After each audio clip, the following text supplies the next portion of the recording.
Hi everyone, welcome to another video.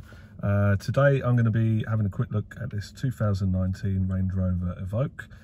Not really my cup of tea, the Range Rovers, or Land Rovers, but we'll have a look at this for the guy, just trying to help him out. The complaint is it comes up with a warning in the middle of the dash here saying traction reduced, two-wheel drive only, and you get the little amber triangle that stays up on the top of the dash there. So he's not very happy with the car. I think he's going to try and, you know, move it on, get into a different brand, because he's had quite a lot of issues with it. It's only done 56,000 miles, and we do hear this a lot with the Land Rover vehicles. So we're going to plug into it today with the little Autel machine here and see what we can find and if there's anything we can do to keep him on the road.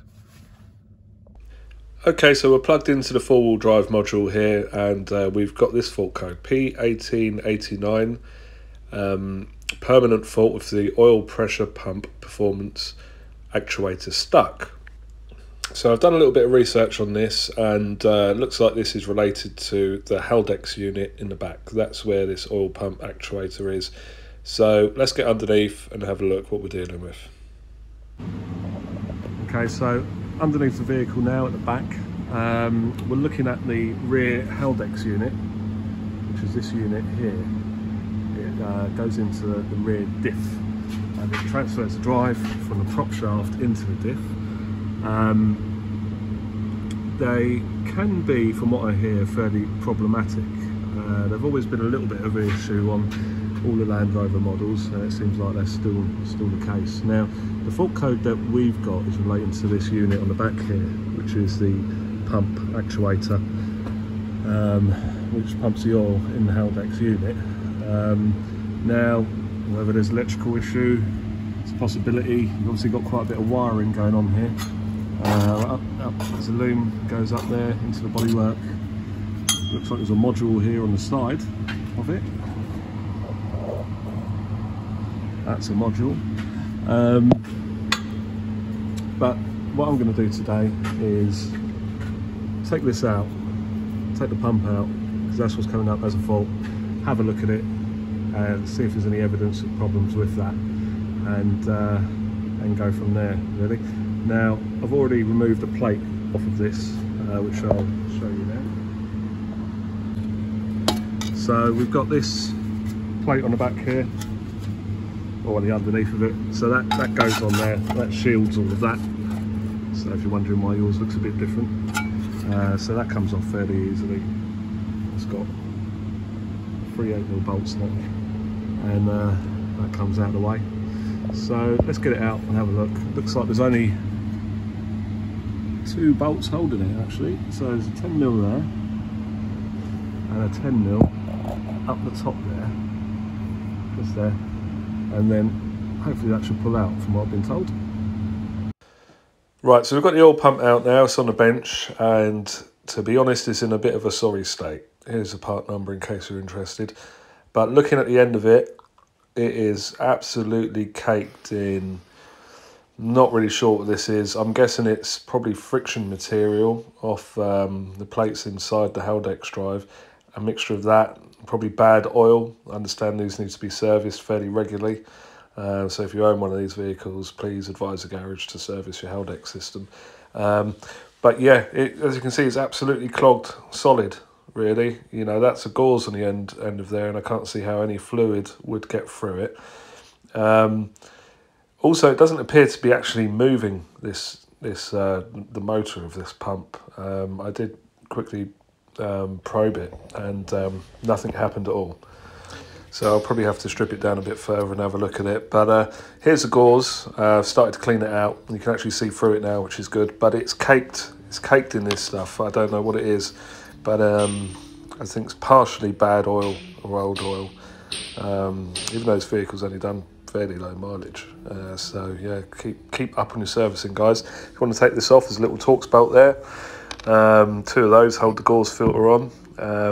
So I'm going to do some more cleaning and strip the motors down, see what we can find.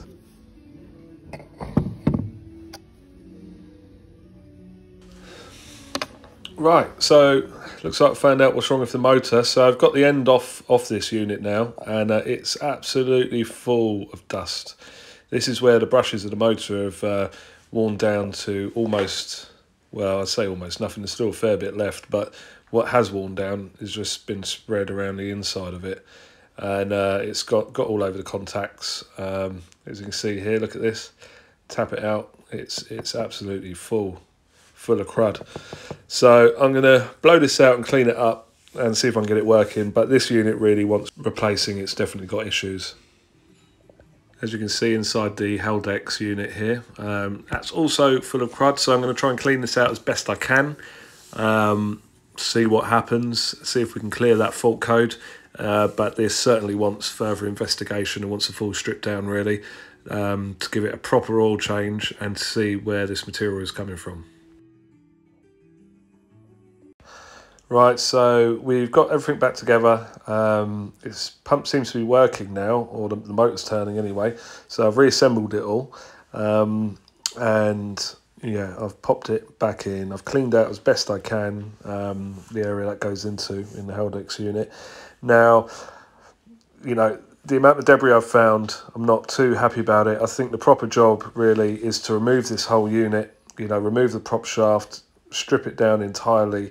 It needs a thorough clean down, and it's, you know, you can't even drain the fluid out of this completely. It's got a special fluid. The diff has its own oil. The Haldex fluid is separate, and it has no plug to drain it. So the only way to get the oil out really is by stripping the whole lot off. Take this faceplate off, take the prop off, pull the lot off, and, you know, inspect all your bits and pieces of the drive, make sure nothing's breaking, clean it thoroughly, reassemble it with new oil. That's the best way to do this. This is going to be an ongoing issue. I've really only done this to prove a point, see if we can clear the code, just so we know that the module's okay and the electrics are okay. But the fix is really a full strip down, assess, and find out what's going on. This sump plug here is for the diff oil, but not actually for the Haldex oil. So don't think when you're changing the diff oil, you're replacing the Haldex oil as well. You're not. The oil is fairly expensive, but it doesn't take very much. It takes less than a litre. And I think it's about 35 quid for 300 mils, and you buy it 300 mils at a time.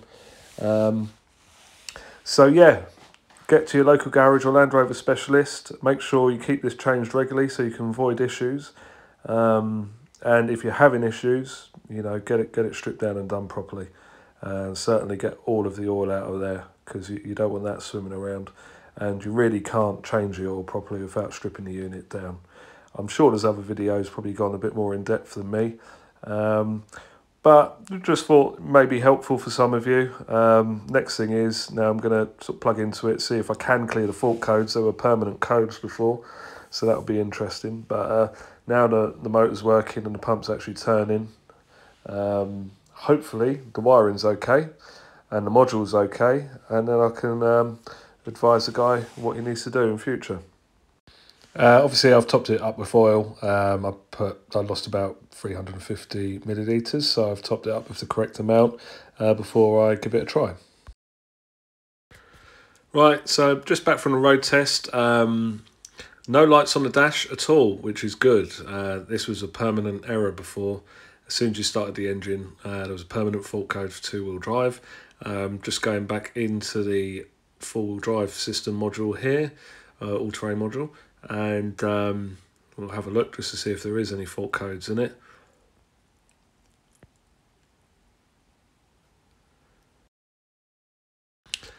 Check the trouble codes. There's no codes present at all, so that means our electrical side is now good. Now we've got that pump working, so that's good. But it obviously needs further investigation, good strip down and assess. So make sure you get your local specialist to have a look at this if you do find these fault codes. Thank you for watching. See you in the next video.